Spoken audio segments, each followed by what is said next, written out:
Okay, when we left Baby, she was on the train, and the man with the fur hat that was reading the comics had just gotten off.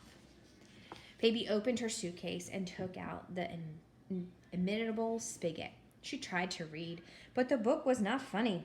Also, Henrik Spigot was annoying and bossy. He thought he knew the answer to everything.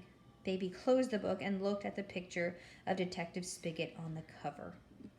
No one knows the answer to everything, Baby said to Detective Spigot. He really did look a lot like Eugenia, minus the mustache, of course. Baby wondered what Eugenia was doing. Was she at Clyde's bait feed, tackle, and animal necessities? Was she purchasing mousetraps? Did she miss Baby? In answer to this last question, Baby heard Eugenia say, "Most certainly not." It was a very sad answer, even if it was an imaginary one.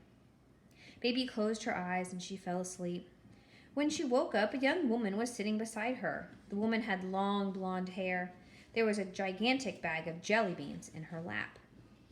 "Hi," said the woman. She smiled. "You were talking in your sleep. Something about mouse traps?" "I'm Sheila Marsden." "I'm Baby Lincoln," said Baby. "How do you do?" "Baby," said Sheila.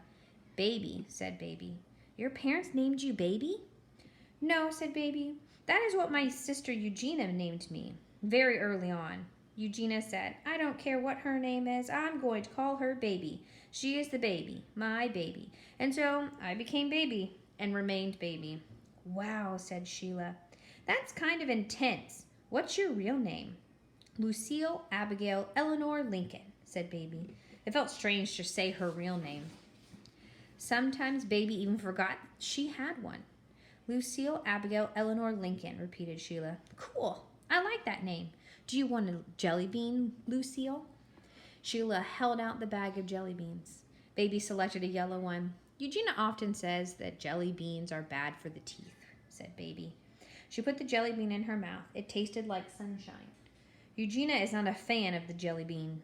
"That doesn't surprise me," said Sheila. "Have another one." And she held out the bag again.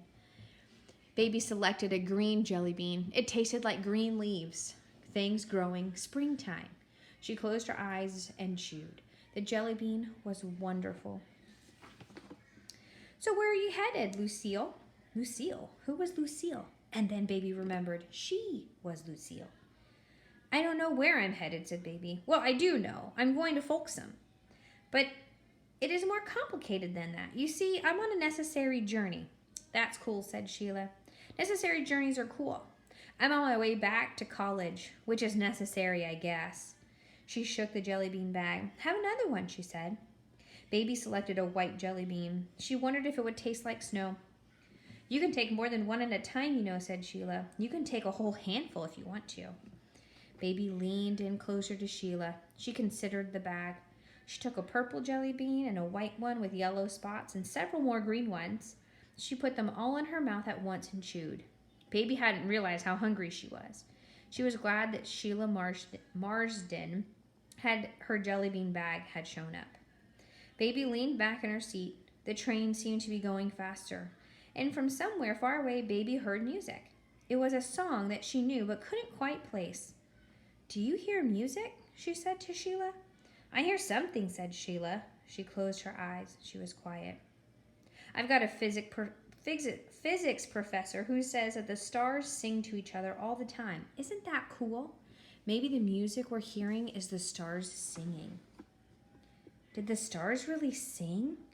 Why had no one told Baby that before? "Have another jelly bean, Lucille," said Sheila. Baby leaned forward to inspect the jelly beans. Sunlight streamed in through the train window.